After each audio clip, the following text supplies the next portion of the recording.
অভিযোগের যে প্রাথমিক সত্যতা সেটা আমরা পাই যে অনেক কর্মকর্তা কর্মচারী জাল সনদপত্র দাখিল করে চাকরি করতেছিল এবং ইতিমধ্যে একজনকে সাময়িক বরখাস্ত করা হয়েছে।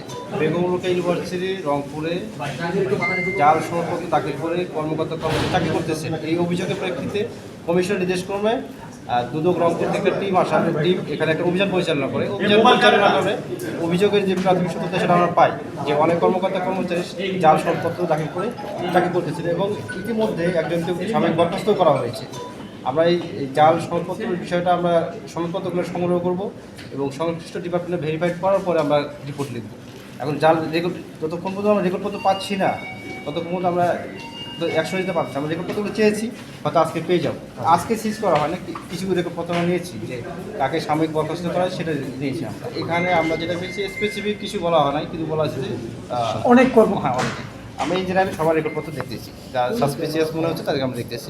আমরা এই রেকর্ডপত্রগুলো পাওয়ার পর কমিশন বরাবর পূর্ণাঙ্গ রিপোর্ট দিয়ে দিব। তারা হচ্ছে ইরিয়ান আহার, উনি ফিজিক্যাল ইনস্ট্রাক্টর সাহেব। এখন শিক্ষকদের অভিযোগ আমরা স্পেসিফিক এখন পাইনি।